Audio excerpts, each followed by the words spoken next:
22 सांसद एक झटके में पार्टी छोड़ गए और ममता बनर्जी की 28 साल की मेहनत एक चिट्ठी ने हिलाकर रख दिया है।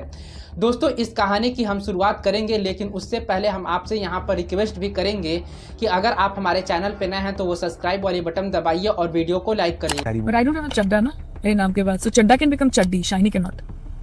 शायोनी घोष है ना, वो चड्डा नहीं है, इसीलिए वो चड्डा चड्डी नहीं होगा। ये गद्दार टर्म बंगाल में बहुत फेमस है, ये मीर जाफर है। ये सारे ये जितना ममता बनर्जी ने किसी को दिया है उतना ज्यादा गद्दारी किसी ने किया है। दीदी के प्रति मैं ड्यूटी बाउंड हूँ।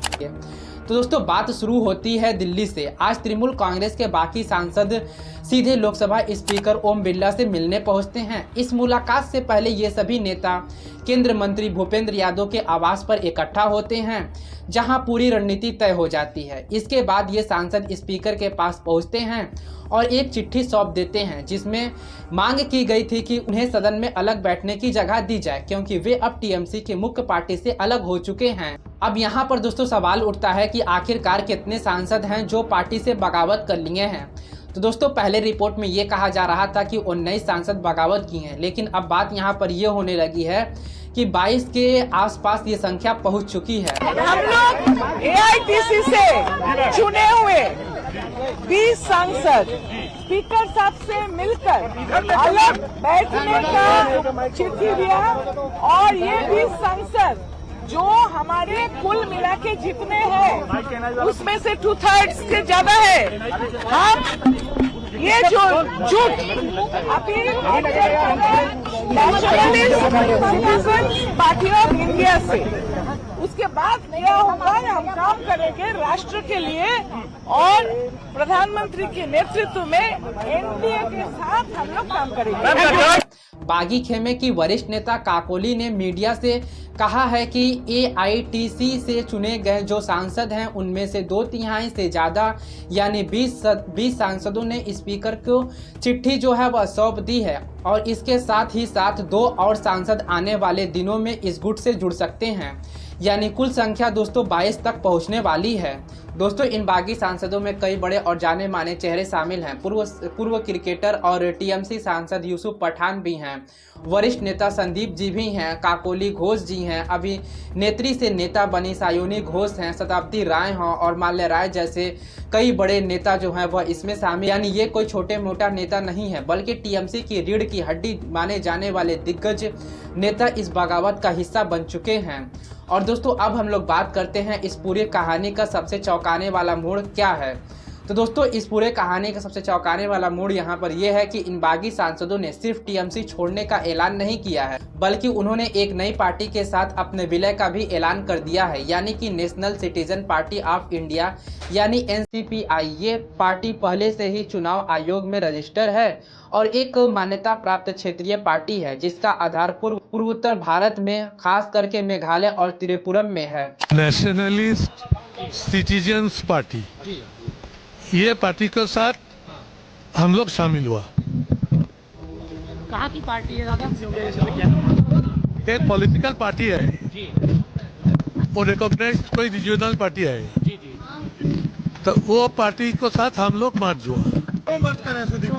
ये सिस्टम है, तुम कोई पार्टी तू था लेके चले जाते हो तो पहले दिन ही तुम नहीं बोल सकते हो कि हमारा पार्टी को तुम ये नाम दे दो, क्योंकि एक पार्टी चलता है ना। ये पार्टी जब जाएगा और 20 जुलाई जब पार्लियामेंट खुलेगा तो अब वो पार्टी तृणमूल में आएंगे, तब हम लोग बोलेंगे नहीं हम लोग को भी तृणमूल दो, क्योंकि तृणमूल से हमारा 2/3 है। तब कोर्ट में जाएगा और कोर्ट डिसाइड करेंगे कौन पार्टी। हाँ जरूर, बाद में तो जाएंगे। ओम बिरला जी सब सिग्नेचर वेरीफाई किया। कितने सिग्नेचर? 20 2/3 हो गया। जो रूल्स है रूल्स में। संदीप बंदोपाध्याय ने मीडिया के सामने साफ साफ कहा है कि उन्होंने नेशनल सिटीजन पार्टी के साथ विलय कर लिया है, क्योंकि ये एक मान्यता प्राप्त क्षेत्रीय राजनीति दल है, और उन्होंने ये भी जोड़ा कि असली टीएमसी कौन है इसका फैसला तो अब अदालत करेगी। दोस्तों, हमें यहाँ पर ये समझना होगा कि आखिरकार ये सांसद कोई नई पार्टी क्यों नहीं बना रहे हैं, बल्कि किसी मौजूदा रजिस्टर पार्टी के साथ अपना विलय क्यों कर रहे हैं। दरअसल दोस्तों, भारतीय संविधान 10वीं अनुसूची में जो दल बदल का कानून से जुड़ी हुई है, उसके मुताबिक अगर किसी पार्टी के 2/3 से ज़्यादा सदस्य किसी दूसरी मौजूदा पार्टी के साथ विलय करते हैं तो इसके दल बदल नहीं माना जाएगा। यानी ये सांसद बहुत सोची समझी कानूनी रणनीति के तहत आगे बढ़ रहे हैं, जिससे उनकी सदस्यता खतरे में ना पड़े। और दोस्तों, इसी बीच टीएमसी की तरफ से भी पलटवार शुरू हो गया है। पार्टी के लोकसभा में नेता अभिषेक बनर्जी ने स्पीकर ओम बिरला को पहले ही चिट्ठी लिख दी थी, जिसमें उन्होंने मांग की थी कि टीएमसी के किसी भी धड़े को अलग गुट के तौर पर मान्यता ना दी जाए।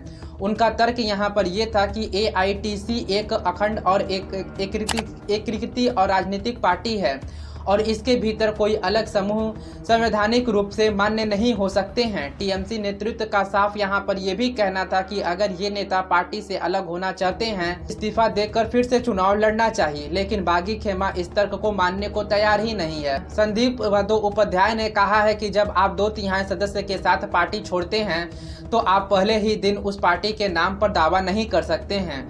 ये नियम नहीं है, लेकिन जुलाई में आगे की रणनीति तय की जाएगी। यानी यहाँ पर यह भी साफ है कि ये लड़ाई अब कानूनी मोर्चा पर लंबी खींचने वाली है और आने वाले दिनों में टीएमसी के असली नाम और चुनाव चिन्ह पर भी विवाद हो सकता है। तो दोस्तों, अब यहाँ पर आप ये सोचिए, जिस पार्टी को ममता बनर्जी ने अपने जिंदगी के 28 साल लगाकर खड़ा किया था, आज उसी पार्टी के दिग्गज नेता, जिन्हें पार्टी ने टिकट दिया, चुनाव लड़ाया, मंत्री बनाया, सांसद बनाया, वही नेता आज पार्टी छोड़कर सीधे एनडीए खेमा में खड़े हो गए हैं जाकर। ये सिर्फ रणनीतिक बदलाव नहीं है दोस्तों, ये ममता बनर्जी के लिए एक बड़ा निजी झटका भी माना जा रहा है, क्योंकि इन सांसदों में से कई उनके सबसे करीबी और सबसे भरोसेमंद चेहरा माने जाने वाले भी हैं। और दोस्तों, सूत्रों के मुताबिक ये सिलसिला अभी यहीं नहीं रुकेगा। खबर तो यहाँ पर यह भी है कि पश्चिम बंगाल विधानसभा में भी टीएमसी के कई विधायक बगावत की राह पर निकल पड़े हैं। और यहाँ पर यह भी कहा जा रहा है कि पिछले विधानसभा में जो टीएमसी के 80 विधायक जीत कर आए थे, जिसमें से 58 विधायक पहले ही अपनी राह अलग कर दिए थे, अब कहा यह भी जा रहा है कि 58 से अब ये नंबर 64 भी जा सकता है। दोस्तों, अगर ये आंकड़ा सच साबित होता है तो सिर्फ लोकसभा की लड़ाई नहीं रह जाएगी, बल्कि पश्चिम बंगाल विधानसभा में सत्ता की पूरी तस्वीर जो है वह बदल जाएगी। यानी दिल्ली में जो खेल शुरू हुआ था, उसकी असली असर जो है वह कोलकाता में हमें देखने को मिलेगा। एक तरफ ममता बनर्जी और उनकी मूल्य पार्टी है, तो दूसरी तरफ उनके अपने ही बनाए नेता जो अब उन्हीं के बैनर तले जीते थे, अब वो सभी लोग एनडीए के खेमे में जा चुके हैं और बीच में अदालत है, जिसे अब फैसला करना ये होगा कि असली तृणमूल कांग्रेस कौन है। तो बस दोस्तों, अभी के लिए इतना ही। मिलते हैं आपसे किसी नई रिपोर्ट में, तब तक के लिए चैनल को सब्सक्राइब, वीडियो को लाइक कर दीजिए।